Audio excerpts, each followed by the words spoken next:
तो last class में हमने पेज नंबर 6 का डोंट मिस आउट तक ऑलरेडी डन कर लिया था, अभी पढ़ने वाले हैं डोंट मिस आउट, ठीक है। ओके, तो हम पढ़ने वाले थे, हम पढ़ रहे थे हिमालयाज का स्ट्रक्चर के बारे में हमने देखा। हिमालय को ब्रॉडली 3 कैटेगरी में डिवाइड किया गया है, क्या था, हिमाद्री, हिमाचल और शिवालिक। ये क्या था, ऑलरेडी हमने लास्ट क्लास में कवर कर चुके थे, ठीक है। तो इन हिमालयन रीजन में एक स्पेशल काइंड ऑफ घर बनाया जाता है to save them from the extreme snowfall, ठीक है। जो बहुत ज़्यादा ठंडी होता है, बहुत ही ठंड से खुद को बचाने के लिए एक पर्टिकुलर स्ट्रक्चर ऑफ घर बनाते हैं, और उस पर्टिकुलर स्ट्रक्चर को बोला जाता है धज्जी देवारी। क्या कहा जाता है, धज्जी देवारी या फिर कत्थकुनी, ठीक है। तो एक स्पेशल एक ट्रेडिशनल हाउस कंस्ट्रक्शन मेथड होता है, जिसमें लकड़ी से घर बनाते हैं, दैट टू लकड़ी से 2 स्टोरीज वाला बिल्डिंग बनाया जाता है, ठीक है। 2 या फिर 3 स्टोरीज वाला बिल्डिंग बनाते हैं, ठीक है, लकड़ी से बनाते हैं, दैट इज वेरी यूनिक, ठीक है। तो वो देखते हैं यहाँ पर, तो ये क्वेश्चन आ सकते हैं। तो ट्रेडिशनल हाउस कंस्ट्रक्शन मेथड यहाँ पर जो दिया है मैं बोल रही हूँ, तो अंडरलाइन करते जाओ, ठीक है। The traditional house construction method in the western Himalayan region. Okay, western Himalaya मतलब कौन सा रीजन में, वेस्टर्न हिमालय मतलब कौन सा रीजन है, लगभग हमारा वेस्टर्न हिमालय मतलब लगभग हमारा जम्मू कश्मीर रीजन और पंजाब हरियाणा का रीजन में जाएगा, ठीक है। तो हिमाचल प्रदेश में, पंजाब हरियाणा तो नहीं, हिमाचल प्रदेश में जाएगा, ठीक है। तो वो सारे रीजन में हमारा एक स्पेशल काइंड ऑफ घर बनाया जाता है, ठीक है। और उसे क्या कहा जाता है, उस कंस्ट्रक्शन का स्टाइल को क्या कहा जाता है, कत्थकुनी या फिर धाजी दीवारी, ठीक है। एक कॉम्बिनेशन ऑफ लोकल, ओके, ये जो बनाते हैं इसका क्या खासियत है, इसमें जो लोकली अवेलेबल पत्थर जो होगा, स्टोन और लोकली अवेलेबल वुड को यूज़ किया जाता है, ठीक है। और वो घर बनाने के लिए locally available stone, locally available would को यूज़ किया जाता है और उससे घर बनाते हैं। और इसका क्या खासियत है, इसका ये खासियत है कि ये ठंड से बचाता है। मतलब अगर बाहर तुम्हारा एक्सट्रीम, अगर बाहर तुम्हारा गर्मी होगा तो अंदर तुम्हारा गर्मी नहीं होगा, और बाहर तुम्हारा ठंड है तो भी अंदर फील नहीं होगा। मतलब बाहर का टेम्परेचर से ये अफेक्टेड ज़्यादा नहीं होता है, दैट काइंड ऑफ हाउस नहीं। इग्लू टाइप नहीं है, इग्लू तो हमारा बर्फ से बनता है, राइट, समझ आए। तो और पता है, और इसका और स्पेशलिटी है, ये अर्थक्वेक से भी बचा सकता है। अर्थक्वेक में क्या होता है, अगर बहुत ही हार्ड स्ट्रक्चर से हम बनाएंगे घर, तो अर्थक्वेक से वो क्रैक हो जाएगा, टूट जाएगा। बट ये जो घर है अर्थक्वेक प्रोन एरिया में भी बनाया जा सकता है। वाई, क्योंकि ये अर्थक्वेक होने से भी थोड़ा सा हिलेगा, हिलने से भी टूटता नहीं है। हाँ, समझ आए। तो क्या समझ आ गया धज्जी दीवारी का स्टाइल। तो अगर मैं तुम्हें पूछी कि धज्जी दीवारी स्टाइल ऑफ कंस्ट्रक्शन, ठीक है,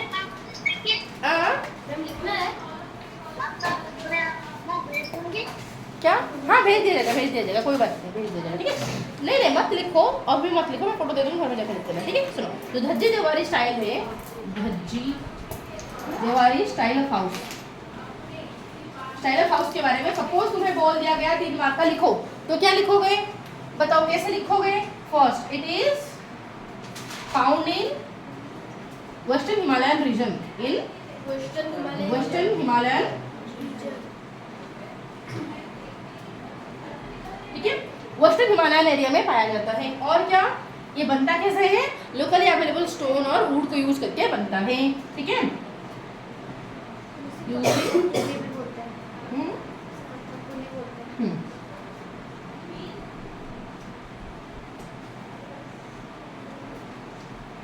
लोकली अवेलेबल स्टोन और वुड को यूज करके बनाया जाता है इसे, ठीक है। नेक्स्ट क्या ये होता है,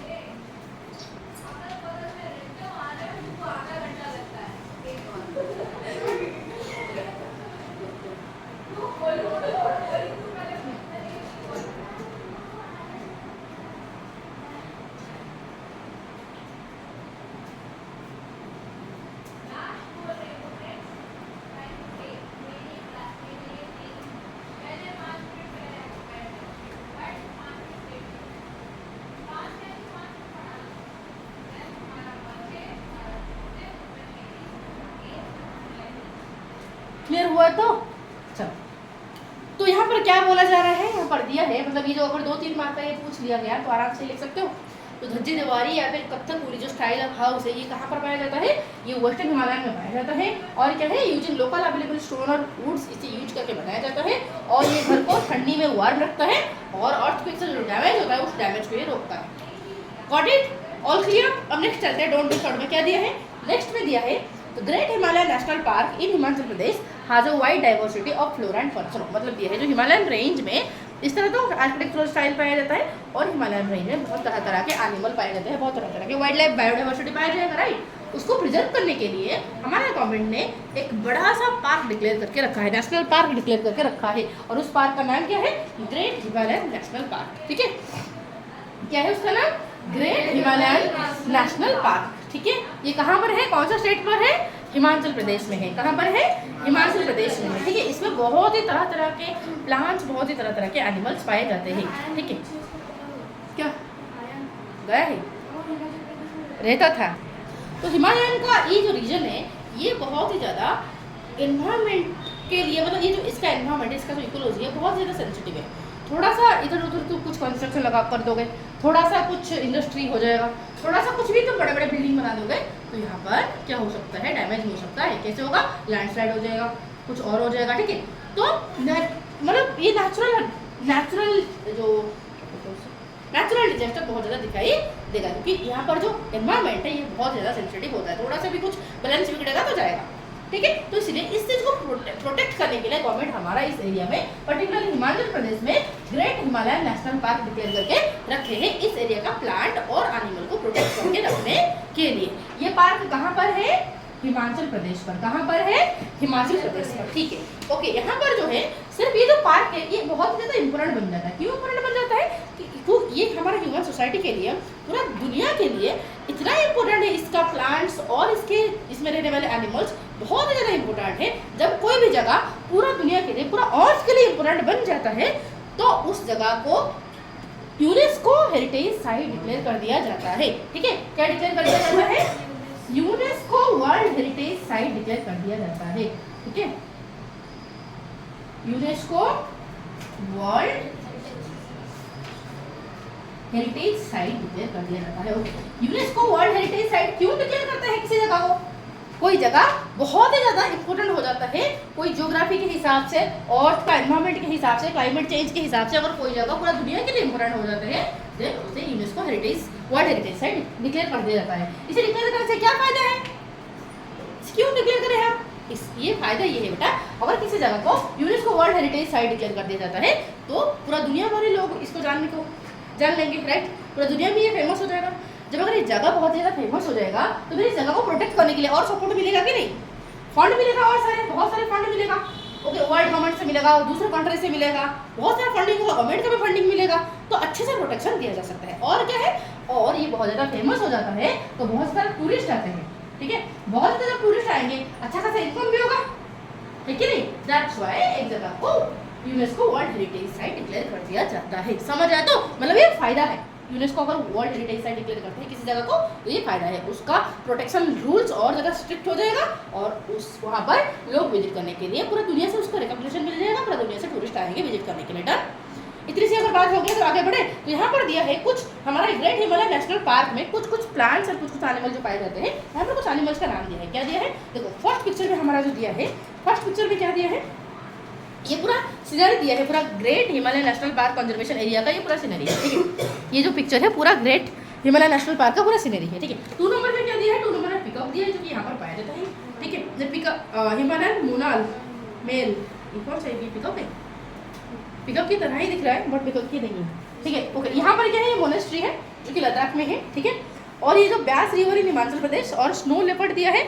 ओके, और 6 नंबर क्या दिखा रहा है? Display of produce in the local market, मतलब लोकल मार्केट में क्या क्या प्रोडक्ट बेचा जाता है वो दिखाया है। और 7 में दिखाया है रेडोडेंड्रन जो एक फ्लावरिंग ट्री है वो दिखाया है। ठीक है, तो ये सारे हमारा ये सारे चीज़ें मतलब पाया जाता है हमारा इस रीजन में, ग्रेट हिमालय नेशनल पार्क में ये सारे पाए जाते हैं। ठीक है, अगर अब चले तो हम आगे, तो यहाँ पर दिया भी है, वो दिया है कि वर्ल्ड हेरिटेज साइट तो दे दिया है ऑलरेडी, राइट? यहाँ पर तो दे दिया है कि बोला कि तो वर्ल्ड हेरिटेज साइट डिक्लेयर कर दिया गया है by UNESCO. The biodiversity of the park is being preserved by the government. इसका बायोडाइवर्सिटी का मतलब क्या हो जाता है? बायोडाइवर्सिटी मतलब वेराइटी ऑफ प्लांट्स और एनिमल।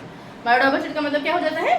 वेराइटी ऑफ प्लांट्स और एनिमल। इसको प्रोटेक्ट करने के लिए गवर्नमेंट बहुत सारा स्टेप लेता है और इवन विलेज कम्युनिटी भी इसको प्रोटेक्ट करने के लिए कोऑपरेशन करते हैं। ठीक है, मतलब गवर्नमेंट भी इनका सिर्फ एनवायरमेंट को नहीं बल्कि उस एरिया का कम्युनिटी को भी प्रोटेक्शन देने के लिए कोशिश करता है, प्रिजर्व करने के लिए कोशिश करता है। समझ आए?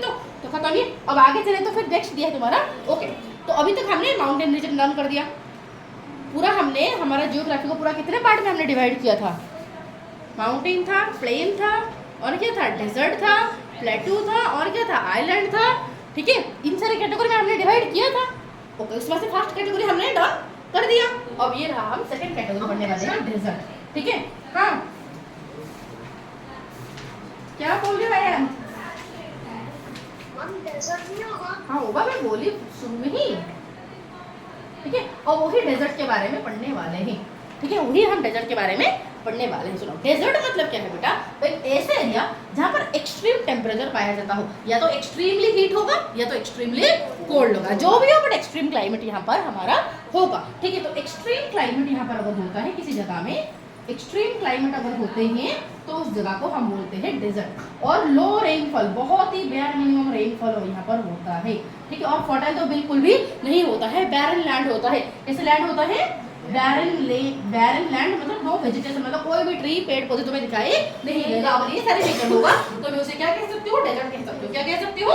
डेजर्ट कह सकती हूँ। और डेजर्ट मेरा बेटा दो प्रकार के होते हैं। डेजर्ट मेरा बेटा दो प्रकार के होते हैं। एक होता है हमारा हॉट डेजर्ट, दूसरा होता है हमारा कोल्ड डेजर्ट। ठीक है, क्लियर है ना? कोई दिक्कत बताओ? ओके, हॉट डेजर्ट की कैटेगरी में हमारा आ जाएगा थार डेजर्ट, बहुत ही हॉट होगा। ठीक है, और कोल्ड डेजर्ट में हमारा आएगा इंडिया का लद्दाख का। समझ रहे तो ना? कोई दिक्कत बताओ? क्लियर? तो इसको बुक में क्या दिया है जरा देखते हैं। सुनो, बुक में क्या दिया है कि the word desert immediately evokes in the image of hot place. Desert जब भी हमारा मन में आता है तब हमारा मन में सडनली इमेज आ जाता है बहुत ही गर्मी हो रहा होगा। बट डेजर्ट सिर्फ गर्मी का नहीं होता बेटा, कोल्ड डेज का भी दिखा, मतलब कोल्ड डेजर्ट भी होता है। ठीक है, तो ऐसे भी डेजर्ट होते हैं जो कि बहुत ही ठंड होता है, जैसे कि एग्जाम्पल लद्दाख। ठीक है, ओके, यहाँ पर जो टेम्परेचर कभी कभी -30 डिग्री सेल्सियस को चला जाता है। सबके घर में एसी तो होगा, आई थिंक लगभग मोस्ट ऑफ द स्टूडेंट्स का घर में एसी होगा। तो एसी में लगभग तुम जब 20 से नीचे जाता है तो कितना ठंड लगता है? 15 में तुम लगाते हो, कभी 15 लगाते हो? बहुत चिल्ली हो जाएगा, राइट? 15 हो गए, राइट? 18 तो 18 अगर लगाओगे तो भी तो चिल मोड हो जाएगा, राइट? तो सोचो -30 तो कितना चिल होगा? -30, इमेजिन इट, राइट? वहाँ पर लोग कैसे रहते होंगे? तो लद्दाख में जो कोल्ड डेजर्ट है, वो कोल्ड डेजर्ट का टेम्परेचर कभी कभी -30 को चला जाता है। और यहाँ पर बहुत ही लेस रेनफॉल होता है और लैंडस्केप लगभग हमारा रॉगड़ मतलब उबड़ खाबड़ का, रॉगड़ मतलब क्या? उबड़ खाबड़ का लैंडस्केप है। और उस रॉकी टेरेन मतलब पथरीला एरिया है, पथरीला एरिया है, रॉकी मतलब पथरीला। ठीक है, और क्या होता है? और डीप वैली, और वैलीज जो होते हैं इस तरह, सुनो, डीप वैलीज मतलब पहाड़ इस तरह होगा, इस तरह पहाड़ होगा और ये पूरा वैलीज इस तरह आ जाएगा, मतलब डीप वैली आएंगे। ठीक है, डीप वैलीज आ जाएगा। इसके साथ आते हुए सुनो, डीप वैलीज आ जाएंगे और लेक यहाँ पर दिखाई देंगे। ठीक है, कुछ लेक यहाँ पर दिखाई देते हैं, बहुत ही कम लेक दिखाई देंगे। और यहाँ पर लद्दाख में एक पर्टिकुलर लेक दिखाई देता है जो कि बहुत ही फेमस था। आई थिंक 2020 में मीडिया में बहुत ज़्यादा वायरल हुआ था। और इस लेक का नाम है हमारा पोंगसो। ओके, लेक नहीं, पैंगोंग सो। ठीक है, इसका नाम क्या है? पैंगोंग सो का मतलब बेटा होता है लेक। सो का मतलब क्या होता है? लेक। लद्दाख की लैंग्वेज में सो का मतलब है लेक। ठीक है, तो यहाँ पर इस लेक का नाम क्या है? पैंगोंग लेक। क्या होता है? पैंगोंग लेक हमारे लद्दाख में पाया जाता है। आई होप क्लियर हो गया इतना? हाँ, हॉट डेजर्ट में उधर तो रात में भी ठंडी लगती है। हाँ, रात में एक्सट्रीम ठंड हो जाता है, बहुत ज़्यादा ठंड हो जाता है, दिन में बहुत ज़्यादा गर्म होता है।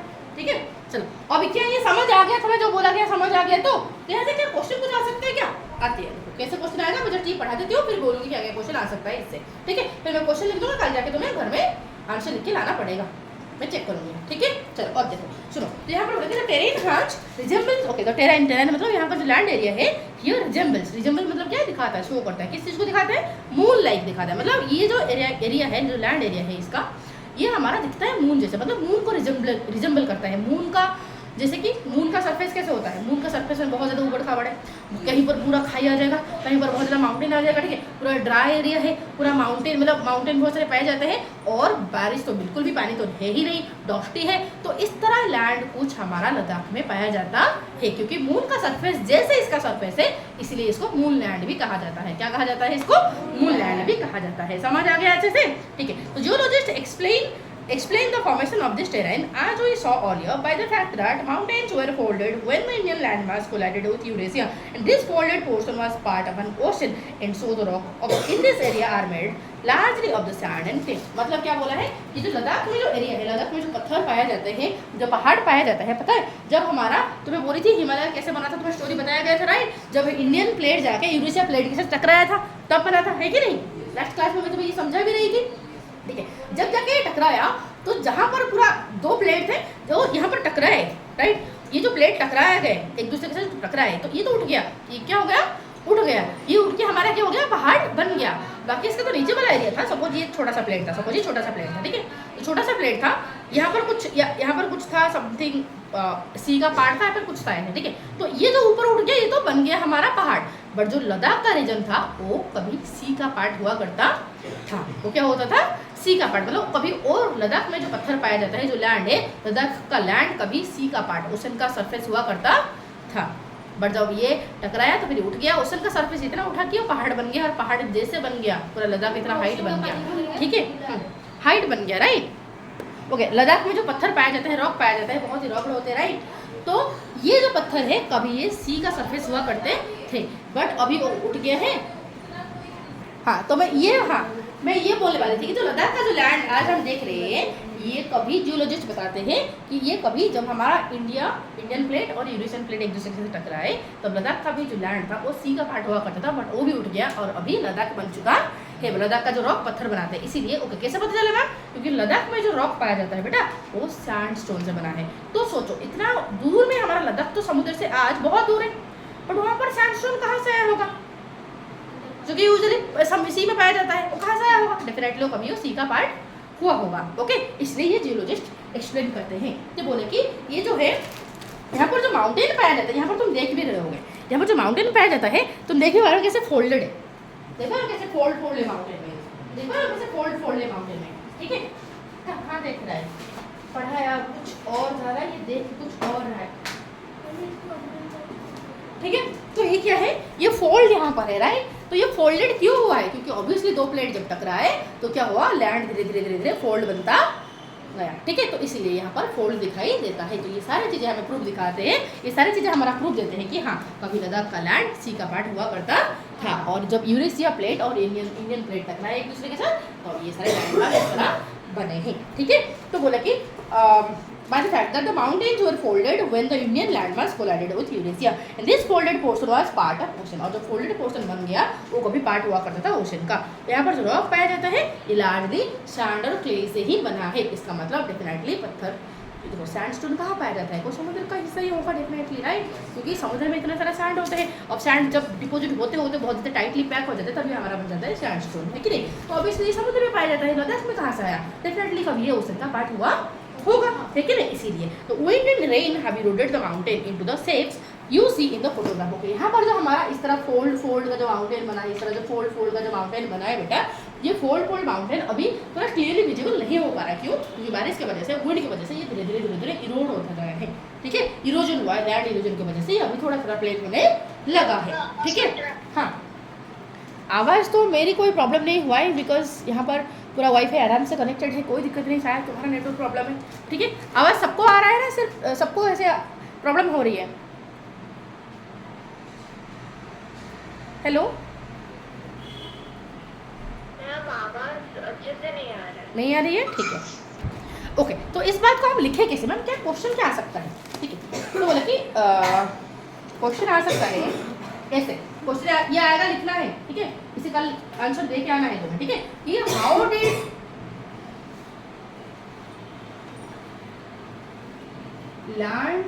लैंडस्केप ऑफ लद्दाख फॉर्म, ठीक है, लद्दाख का लैंडस्केप बना कैसे है, ठीक है, लद्दाख का लैंडस्केप बना कैसे है, ये क्वेश्चन आएगा 3 मार्क का, ठीक है। नेक्स्ट क्वेश्चन है why is Ladakh called moonland, Ladakh को मूनलैंड क्यों कहते हैं? ये 2 मार्क का क्वेश्चन। क्यों कहते हैं? क्योंकि मून की जैसा इसका टेराइन है, ठीक है। इस क्वेश्चन को लिखना है और घर में आंसर लिख के लाना है, ठीक है। इसका तो मैं पीडीएफ करके दे ही दूंगी आंसर, कोई बात नहीं है, पर तुम खुद लिखो ताकि तुम्हें समझ आए और याद भी रह जाए, ठीक है। जब तक मैं क्वेश्चन बना के दूंगी तब तक तुम्हें याद हो गया होगा ऑलरेडी, ठीक है। ये क्वेश्चन है। फिर दूसरा बोला है यहाँ पर, हाँ तो इतना लिखो। फिर बोला कि ओके नेक्स्ट वाला पैराग्राफ, नेक्स्ट वाला फटाफट से लिखो। फिर मैं है कि नहीं, हमने देखा कि लद्दाख में डिस्पाइट द हार्श कंडीशन, मतलब लद्दाख में बहुत ही ज़्यादा एक्सट्रीम कंडीशन पाए जाते हैं, है कि नहीं। तो इतना हार्श कंडीशन होने के बावजूद Ladakh is home to unique wildlife known as snow leopard, ibex, Tibetan antelopes etcetera. मतलब क्या है, लद्दाख में इतने सारे हार्श कंडीशन, इतने सारे डिफिकल्ट सिचुएशन होने के बावजूद भी यहाँ पर बहुत सारे एनिमल्स, बहुत सारे प्लांट्स यहाँ पर रहते हैं, मतलब दिखाई देता है। एनिमल्स का कुछ नाम दिया है, क्या क्या है, स्नो लेपर्ड, इबेक्स और तिब्बतन एंटीलोप्स, ये दिखाई देते हैं, ठीक है। और क्या यहाँ पर लोग रहते हैं, यस यहाँ पर भी लोग रहते हैं। लद्दाख के पीपल जो है यहाँ पर सिंपल लाइफ जीते हैं। फिर लोग कैसे लाइफ जीते हैं, सिंपल लाइफ जीते हैं। जैसे कि the region is known for its ancient monasteries and colourful. क्या यहाँ पर कल्चरल इंपोर्टेंस भी है इस एरिया का, यस कल्चरल इंपोर्टेंस है, पर्टिकुलरली बुद्धिज्म का, ठीक है। बुद्धिज्म का कल्चर यहाँ पर है, बुद्धिस्ट मोनेस्ट्रीज बहुत सारा पाया जाता है यहाँ पर, और बहुत सारे फेस्टिवल मनाते हैं। पर्टिकुलर एक फेमस फेस्टिवल है लोसर और हेमिस फेस्टिवल, लद्दाख वाले सेलिब्रेट करते हैं बहुत ही धूमधाम से, ठीक है। ये था हमारा कल्चरल इंपोर्टेंस। तो अभी ऐसे में क्वेश्चन, नेक्स्ट वाला क्वेश्चन आ जाएगा तुम्हारा इस तरह, क्वेश्चन आ जाएगा फिर तुम्हारा लाइफ ऑफ लद्दाख पीपुल, ठीक है। लद्दाख पीपुल वाले कैसे लाइफ जीते हैं, फटाफट इसका 2 मार्क का आ जाएगा क्वेश्चन, ठीक है। इसे मुझे लिख के भेजना है कल। तो इफ वी कंक्लूड द पूरा, लाइक जो भी हमने पोर्शन पढ़ा, if we conclude the portion, तो हम क्या पढ़ेंगे, पूरा मत पे, बोले धीरे धीरे धीरे धीरे धीरे पूरा, नहीं उधर नहीं, अरे भाई देखो। तो लद्दाख का पूरा चैप्टर, लद्दाख का जो पोर्शन है वो हो गया। हमने क्या देखा, फर्स्ट में हमने क्या देखा कि लद्दाख का जो एरिया है ये एक कोल्ड डेजर्ट है। लद्दाख का जो एरिया है ये कोल्ड डेजर्ट है, यहाँ पर टेम्परेचर कितना जाता है, -30 को जाता है, ठीक है। और यहाँ का जो एरिया है बहुत ज़्यादा रॉग्ड है, बैरन टेरेन पाया जाता है। इसके साथ साथ एक्सट्रीम क्लाइमेट, एक्सट्रीम ठंड होता है, और मून जैसा सरफेस यहाँ पर है, बहुत ज़्यादा ऊबड़ खाबड़, बहुत ज़्यादा रॉग्ड है, जिस वजह से इसको मून लैंड कहा जाता है। ये बना कैसे, कभी हमारा इंडियन प्लेट और यूरेशिया प्लेट जब एक दूसरे के साथ टकराए थे, तब ये जो लैंड उठ गया था, जो हमारा हिमालय बना था, वो हिमालय के साथ साथ ये बना है ये हमारा फोल्ड बन चुका था, ओके। मतलब हिमालय तो पूरा उठ गया, बाकी जो उसके पास एरिया थे ये तो पूरा इस तरह उठ गया, बट ये जो एरिया होगा ये क्या हो जाएगा, थोड़ा सा फोल्ड हो जाएगा। तो ये फोल्ड बना था, that was the Ladakh area, ठीक है। ये कभी वो जो एरिया जो फोल्ड बन के आज माउंटेन बना है, वो कभी था सी या ओशन का पार्ट हुआ करता था। इतना हमने पढ़ा लैंडस्केप कैसे बना है। फिर हमने देखा इतना एक्सट्रीम क्लाइमेट होने के बावजूद भी यहाँ पर बहुत सारे लोग रहते हैं, बहुत सारे तरह के एनिमल्स पाए जाते हैं। एक कल्चरली भी इम्पोर्टेंस है यहाँ पर, पर्टिकुलरली लोसर और हेमिस फेस्टिवल सेलिब्रेट करते हैं लोग, इतना याद रख लेने का, ठीक है। अब आगे चले तो प्लेन एरिया को। तो अभी तक हमने देख लिया माउंटेन रीजन, देख लिया, और हमने देख लिया डेजर्ट रीजन, ओके। अब देखेंगे प्लेन्स में हम क्या देखेंगे, गंगा और इंडस बेसिन। क्या देखेंगे, गंगा रिवर प्लेन्स और इंडस रिवर प्लेन, ये जो हम देखने वाले। तो क्या दिया है पहले मैं पढ़ लेती हूँ, फिर मैं समझा दूंगी, फिर मैं तुम्हें क्या अगर क्वेश्चन आ सकता है बोल दूंगी, फिर मैं बाद में तो पीडीएफ इसका दूंगी ही, ठीक है। अब देखते हैं कि आज we move southward from the Himalaya, जैसे कि हम धीरे धीरे, ये था हमारा हिमालय, ऊपर नॉर्थ की तरफ था हमारा हिमालय, राइट, नॉर्थ की तरफ था हमारा हिमालय। अगर मैं इस तरह बनाऊं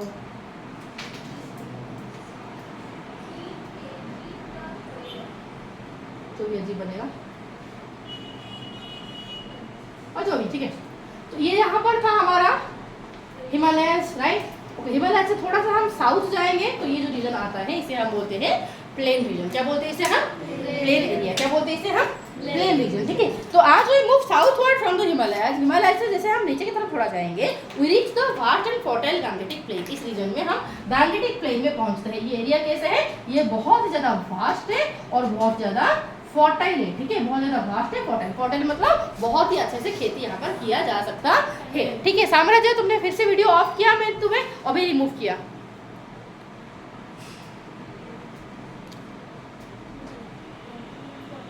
कर दिया रिमूव, खत्म, ठीक है। चलो ओके, अब देखो तो यहाँ पर क्या है कि these plains have been an important part of the history and civilization of India. ये जो गंगेटिक प्लेन है बेटा, ये जो गंगेटिक प्लेन हमने देखा जो कि बहुत ही बड़ा है और बहुत ही फर्टाइल है, ये आज के लिए जस्ट नहीं बना, मतलब ये आजकल का प्लेन नहीं है, बहुत ही पुराने समय से ये बना था।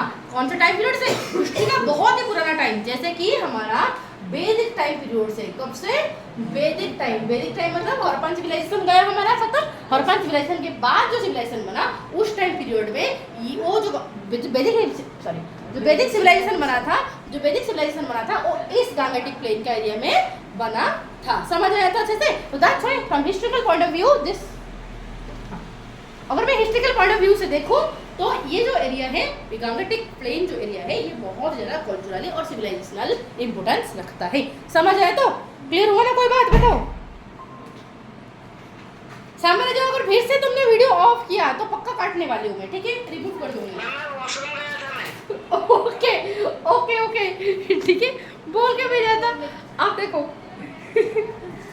plains have been an important part of history and civilization of India.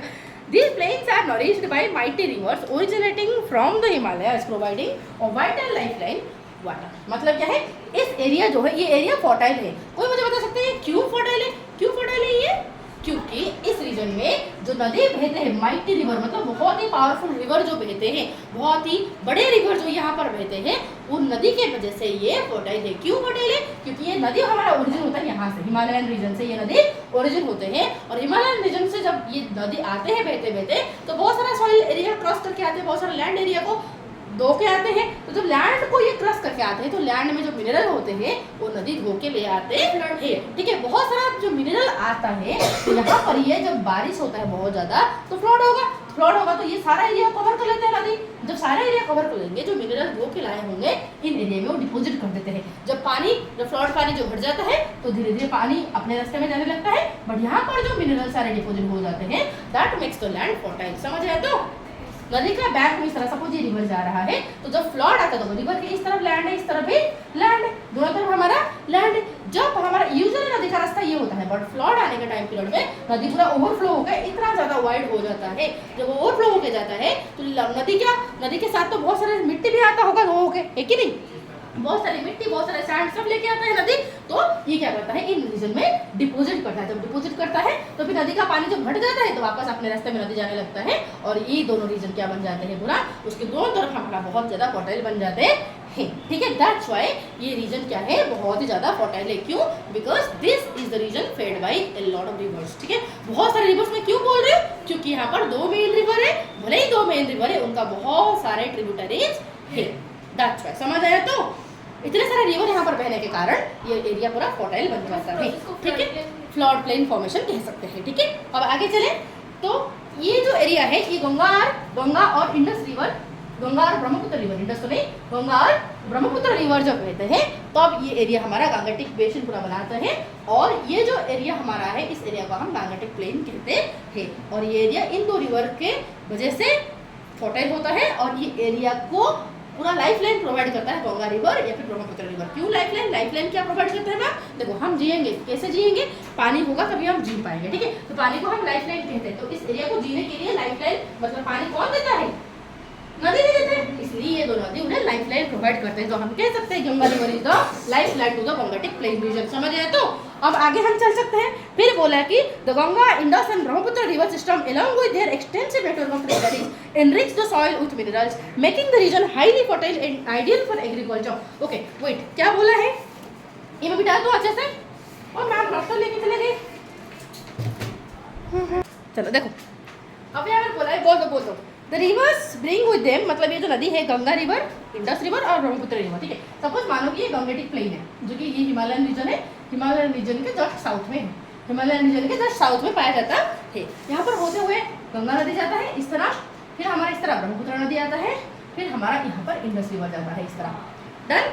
समझ आए? तो ओके, तो फिर जब ऐसे होता है, बोला कि Ganga, Indus and Brahmaputra river system along with their extensive network of tributaries, इतने बड़े बड़े नदी अगर है तो ऑब्वियसली इनका तो इनके साथ बहुत सारे छोटे छोटे नदी मिल रहे होंगे, है कि नहीं? तो बहुत सारे छोटे छोटे नदी यहाँ पर आके मिलते है, बहुत सारे छोटे छोटे नदी आके यहाँ पर मिलते हैं, ठीक है। तो बहुत सारे छोटे छोटे नदी आके यहाँ पर मिलते हैं, तो जो पूरा सिस्टम बनाता है, ये जो एक्सट्रीम, जो बहुत ज़्यादा मतलब एक्सटेंसिव, बहुत ज़्यादा डिटेल में नेटवर्क जो बनाता है, ये क्या करता है, ये सारे रीजन का सॉइल को एनरिच करता है, ठीक है। सी हो जाएगा। किस चीज से एनरिच करता है, मिनरल से एनरिच करता है, making the region highly fertile and ideal for agriculture, और जिस वजह से ये रीजन बहुत ज़्यादा फर्टाइल और एग्रीकल्चर के लिए फिट हो जाता है। क्या बोल रहे थे? फिर सी हो जाएगा, इतने सारे रिवर।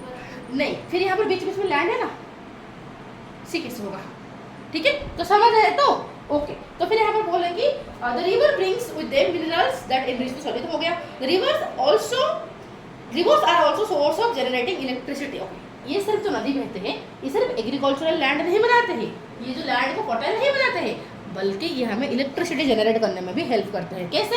सपोज देखो ये गंगा रिवर बहते हुए इस तरह जा रहा है, ठीक है। तो हमने यहाँ पर डैम बना दिया। क्या बना दिया? डैम बना दिया, ठीक है। डैम का हाइट बहुत ज़्यादा होगा कि नहीं, बताओ? बहुत ज़्यादा हाइट होगा। तो जब बहुत ज़्यादा हाइट होगा तो हम क्या करेंगे, यहाँ पर बहुत ज़्यादा हाइट से पानी को फ्लो कराएंगे नीचे की तरफ, ठीक है।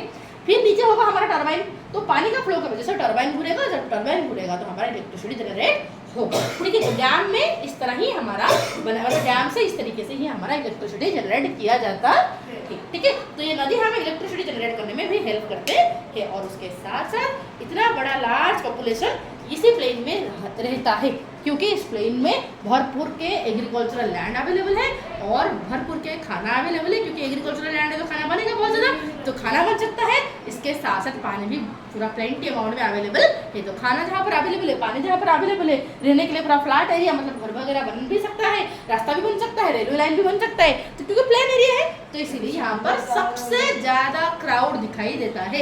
इंडिया का सबसे ज़्यादा क्राउड इन्हीं गंगेटिक प्लेन में दिखाई देता है। अगर तुम स्पेस से जाके देखोगे तो पूरा एरिया लाइट लाइट दिखाई देगा तुम्हें, क्योंकि इतना सारा लोग रहते हैं, इतने सारे लोग रहते हैं यहाँ पर। क्या बोल रहे थे बेटा? सिलेंडर नहीं है, इतना सारे लोगों को कैसे खिलाए? वो लकड़ी लेके खा लेते, कोई दिक्कत नहीं, लकड़ी लेके जला के खा लेते खाना बना के, ठीक है।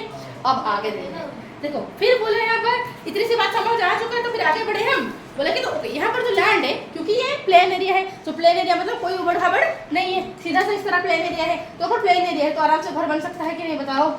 आराम से घर बनाया जा सकता है। घर क्या, कोई भी चीज बन सकता है यहाँ पर, क्योंकि फ्लैट एरिया है। पहाड़ में इस तरह राउंड होकर रास्ता जाएगा, जब राउंड होकर रास्ता जाएगा, इधर पूरा टनल बनाना पड़ेगा, इधर पूरा मुड़ के इस तरह रास्ता गया होगा, फिर किधर लैंडस्लाइड हो जाएगा, उसके लिए बैरिकेड हमें देना पड़ेगा, राइट। तो इतना सारा खर्चा आ जाता है, इसीलिए पहाड़ रीजन में इतना सारा रास्ता होता नहीं है। अगर हम बनाएंगे भी तो उधर ज़्यादा कॉस्टली होगा, उसके साथ साथ वो एनवायरमेंट को नुकसान भी करेगा, इसलिए हम यहाँ पर हाँ जल्दी भी टूट जाएगा। इसीलिए पहाड़ में इतना ज़्यादा रास्ता, इतना ज़्यादा घर नहीं बनता है, बट प्लेन रीजन में आराम से बन सकता है। इसीलिए यहाँ पर बहुत सारा रास्ता तुम्हें आराम से देखने को मिल जाएगा, समझ रहे? तो ट्रांसपोर्ट सिस्टम, जो ट्रांसपोर्टिंग जो नेटवर्क है, रोड सिस्टम है, कनेक्टिविटी सिस्टम, जो रेलवे लाइन है, बहुत सारा इस एरिया में पाए जाते हैं, ठीक है। और क्या बोला है? Road and railway network facilitate the movement of the people and goods over the long distance. अगर रेलवे लाइन है यहाँ पर, अगर रास्ता यहाँ पर अच्छा है, तो आराम से लोग एक जगह से दूसरी जगह आराम से जा सकते हैं। सिर्फ लोग क्यों, सामान भी हम एक दूसरे की जगह को ले सकते हैं, राइट। तो यहाँ पर इंडस्ट्री इसलिए बनता है इस एरिया में, क्योंकि आराम से सामान को ट्रांसपोर्टेशन कर सकते हैं, ट्रेड भी आराम से हो सकता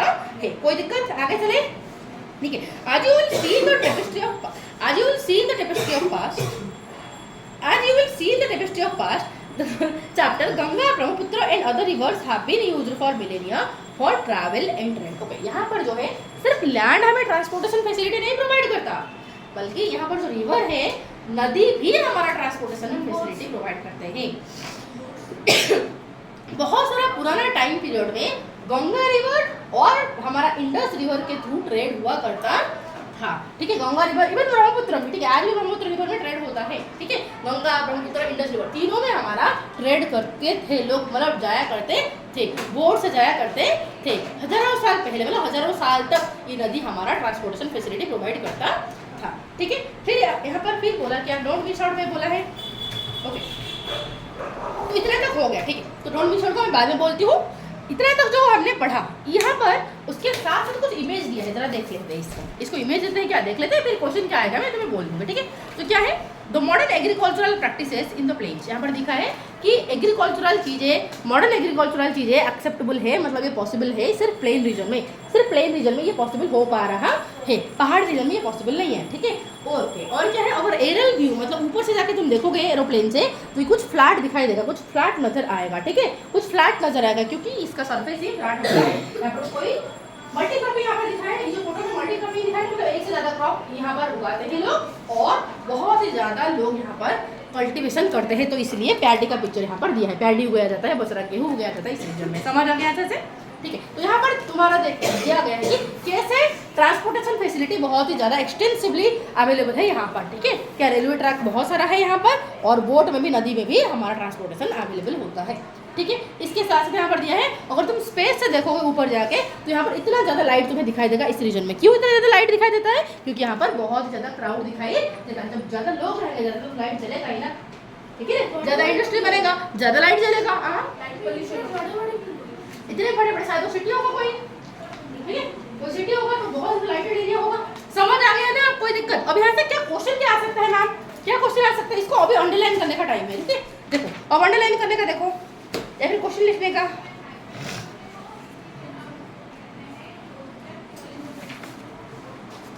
okay, why it is easy to construct road and railway line on the plain area, ठीक है। प्लेन रीजन में इतना ज़्यादा रेलवे लाइन, इतना ज़्यादा रोड कनेक्टिविटी बनाना क्यों इजी है, ठीक है।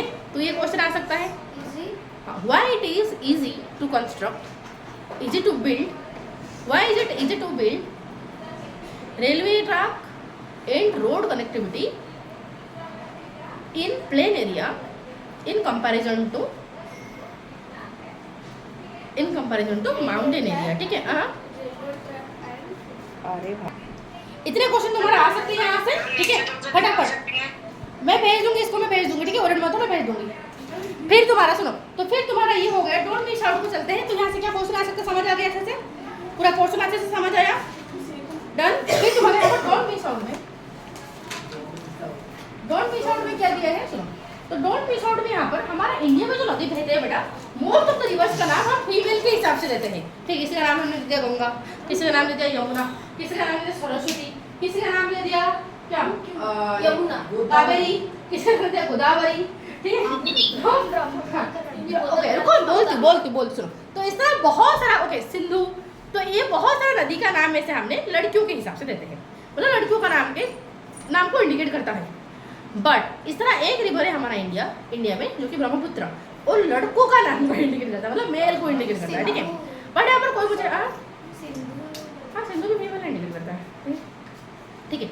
ओके, अब अगर मैं चालू तो यहाँ पर जो बोला गया है कि हमारा पूरा इंडिया में एकलौता रिवर ऐसे है जिसका नाम है ब्रह्मपुत्र, ठीक है। तो ये एकलौता रिवर है जिसको मेल के हिसाब से दिया गया है। ब्रह्मपुत्र में son of Brahma, Lord Brahma, ठीक है। अब तुम पूछोगे मैम ऐसा क्यों, नदियों के साथ ऐसे पार्शियलिटी क्यों किया गया है, नदियों को ऐसे फीमेल का नाम क्यों दिया गया है? इसलिए ओके, कोई मुझे पूछ रहा था, राइट। ओके, रिवर को फीमेल नाम इसलिए देते हैं क्योंकि देखो यूजुअली हमारा ट्रेडिशन के हिसाब से हम देखें तो नदी क्या करते हैं, नदी हमारा पालते, राइट, पानी प्रोवाइड करते हैं, खेती के लिए वो फर्टाइल लैंड प्रोवाइड करते हैं, राइट, वो पूरा एनिमल को, सारे ह्यूमन बींग को पालते, वन काइंड ऑफ पालन करते हैं, केयर गिवर, राइट। और केयर गिवर हम लड़का लड़की में से किसी के साथ एसोसिएट करेंगे, बताओ? लड़कियां हैं, लेकिन मम्मी केयर करती है, राइट। तो क्योंकि हाँ पापा भी करते हैं बट मम्मी के कंपैरिजन में थोड़ा सा लेस, राइट। तो इसीलिए जो केयर गिविंग क्वालिटीज है नदी भी देती है फीमेल की तरह, इसलिए इनका नाम हम इस तरह रखे हैं। मोस्ट ऑफ नदियों का नाम हम फीमेल के नाम से रखे, बट फिर से ब्रह्मपुत्र का नाम हमने मेल क्यों रख दिया? ब्रह्मपुत्र का नाम हमने मेल क्यों रखा? क्योंकि ब्रह्मपुत्र एक ऐसा रिवर है बेटा जो कि बहुत ही ज्यादा स्ट्रॉन्ग रिवर है, ठीक है। और ये बहुत ही तेजी से आएगा और तबाही मचा के चला जाएगा, जो कि गुंडागर्दी का काम है, जो कि लड़के करते हैं, ठीक है, समझ रहे? तो ये क्या दिखाती है? माइटीनेस और स्ट्रेंथ को दिखाते हैं, ताकत को दिखाता है, जो कि कहीं ना कहीं लड़कों को मेल क्वालिटी को इंडिकेट करता है, इसीलिए इसका नाम इस तरह दिया गया है। और जो ये वन काइंड है, ये एक मैंने बोली, इसका बहुत सारे रीजन है, ट्रेडिशनल रीजन भी है, माइथोलॉजिकल रीजन भी है। हाँ, कहा जाता है कि जो ये नदी है, ये जो नदी का ओरिजिन हुआ था, ये ब्रह्मा ने इसी तरह ब्रह्मा का कुछ लाइनेज, मतलब ब्रह्मा का जो नेक्स्ट जनरेशन थे उन्होंने इसको लाइक बनाया था या फिर कुछ शुरू हुआ था उनके, पता नहीं एग्जैक्टली, मुझे माइथोलॉजिकल वो स्टोरी मुझे याद नहीं है, बट उस माइथोलॉजी के हिसाब से भी इसका नाम ऐसे पड़ा है, ठीक है। हम कुछ बोल रहे हो, आया तो कुछ बोल रहे थे, बताओ। कुछ तुमने कमेंट किया था, रुको ना। हाँ बोलो। चलो तो हम पापा भी करते हैं, सारे लड़के गुंडे थोड़े ना होते हैं। हाँ होते तो नहीं है, मैंने यहाँ पर बोल दी गुंडे कर दी, बट हाँ होते हैं। अगर ज़्यादा स्ट्रेंथ के माने तो ट्रेडिशनली जब हमारा रिवर बन रहा था, जब इसका नाम दिया जा रहा था, तो आज तो लड़कियाँ उतना ही ताकतवर बन चुके हैं, जैसे कि तुम्हारा मुक्का, तुम्हारा दांत वगैरह तोड़ सकते हैं, राइट। आज लड़के इतना स्ट्रेंथ हो चुके हैं, इतना स्ट्रॉन्ग बन चुके हैं लड़कियां। बट पुराने ज़माने में लड़कों का ज़्यादा डोमिनेशन था, और स्ट्रेंथ की बारे कहा जाए तो फिर लड़के आगे आ जा रहे थे, राइट। पाट्रियार्किकल सोसाइटी था उस हिसाब से बोले तो, ठीक है, समझ है। तो अब क्या बोले थे ब्रजेश?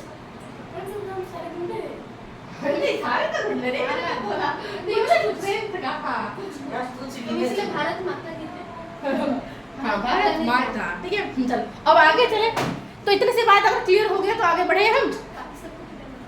भाई सुनो नेक्स्ट देखो, लेट्स एक्सप्लोर में क्या दिया है यहाँ पर। बोला कि notice the concentration of lighting in the plain. देखो प्लेन में कितना ज्यादा लाइटिंग है। यहाँ पर देखो तुम्हारा बुक का पिक्चर को देखो, कितना ज्यादा कंसंट्रेशन ऑफ लाइटिंग है। ऐसे क्यों? क्योंकि यहाँ पर बहुत ज्यादा लोग रहते हैं। वह क्यों ये लाइटिंग इतना ज्यादा दिखाई देता है? क्योंकि बहुत ज्यादा भीड़ है, पॉपुलेशन बहुत ज्यादा है, ठीक है, घर वगैरह ज्यादा है, ठीक है, इसीलिए, ठीक है। तो यहाँ पर कौन सा एनिमल पाया जाता है? एक तो हमारा ग्रे लंगूर पाया जाता है, जो कि पर्टिकुलरली कहाँ पर? Bandhavgarh national park, Madhya Pradesh. Underline करो, ये बांधवगढ़ नेशनल पार्क कहाँ पर है? मध्य प्रदेश में, ठीक है। और मैजेस्टिक बंगाल टाइगर, ठीक है, ये टाइगर भी यहाँ पर पाया जाता है। टाइगर का नंबर बहुत ज्यादा घट गया था बेटा, 2000 से नीचे भी हो गया था। टाइगर का जो बंगाल टाइगर का नंबर, बंगाल टाइगर का जो नंबर है बेटा, वो 2000 से भी नीचे घट गया था, 2000 से भी नीचे हो गया था, 2000 से भी नीचे इसका नंबर हो गया था। बट पता है 1973 में प्रोजेक्ट टाइगर लॉन्च किया गया, ठीक है। हाँ, प्रोजेक्ट टाइगर लॉन्च किया गया, और इस प्रोजेक्ट ने क्या किया? बंगाल टाइगर का नंबर, इस प्रोजेक्ट के हेल्प से बंगाल टाइगर का नंबर बहुत ही ज्यादा इंक्रीज किया गया, ठीक है। इसको अभी तो लगभग इंक्रीज बाई 2022 होते होते 3600 से भी ज्यादा हो चुका है बंगाल टाइगर का नंबर, ठीक है। तो इतना ज्यादा है, ठीक है। मीटिंग करके उनको लाइक सूटेबल एनवायरनमेंट दे के, ठीक है, हाँ, बड़ा सा जगह दे के सर्वाइव कर पाए, ठीक है, इस तरीके से उनका नंबर बढ़ाया गया, ठीक है। प्रॉपर केयर करके, ठीक है, प्रॉपर खाना प्रोवाइड करके। तो यहाँ पर फिर दिया है घड़ियाल, ओके, इंडियन घड़ियाल। ओके, इंडियन घड़ियाल बेटा इस तरह एक क्रोकोडाइल है, ये इस तरह क्रोकोडाइल है जो कि पर्टिकुलरली हमारा चैम्बल रिवर में पाया जाता है, ठीक है, चैम्बल रिवर में पाया जाता है। और ये मोस्ट ऑफ इसका नंबर चैम्बल रिवर में पाया जाता है। और चैम्बल रिवर एक यमुना नदी का ब्रांच है, ठीक है, एक यमुना रिवर का ट्रिब्यूटरी। सुनो, ये यमुना नदी का ये ट्रिब्यूटरी है, ओके। तो इस नदी में मोस्ट ऑफ द पाया जाता है, पर्टिकुलरली हमारा ये मध्य प्रदेश, राजस्थान और उत्तर प्रदेश में ये नदी बहता है, ठीक है। तो उन सारे रीजन में ये घड़ियाल क्रोकोडाइल पाया जाता है, इंडियन घड़ियाल क्रोकोडाइल पाया जाता है। बट इसका भी नंबर बहुत ही ज्यादा घटा था, ओके। और इसको प्रोटेक्शन के लिए गवर्नमेंट ने एक्शन लिया है क्या? यस मैम, क्या लिया है? एक एक्ट है हमारा वाइल्ड लाइफ प्रोटेक्शन एक्ट, ठीक है, वाइल्ड लाइफ प्रोटेक्शन एक्ट 1972 के हिसाब से अगर कोई घड़ियाल क्रोकोडाइल को पकड़ने के लिए कोशिश करता है, या फिर उसे मारने के लिए या फिर बेचने के लिए कोशिश करता है, तो फिर जेल में, ठीक है। तो आप बताओ इस हिसाब से, ओके रुको आज और एक मैं एक्सप्लेन कर लेती हूँ, फिर आऊँगी, ठीक है। यहाँ पर और एक पीकॉक का पिक्चर दिया है, यहाँ पर और एक पीकॉक का पिक्चर दिया है, यहाँ पर मेल पीकॉक का पिक्चर दिया है, जो कि हमारा नेशनल बर्ड है। ऑब्वियसली मेल पीकॉक का बहुत बड़े बड़े पूंछ होते हैं, देखने को बहुत सुंदर दिखाई देता है। और ये सारे एनिमल हमारा गांगेटिक प्लेन रीजन में पाए जाते हैं, ठीक है।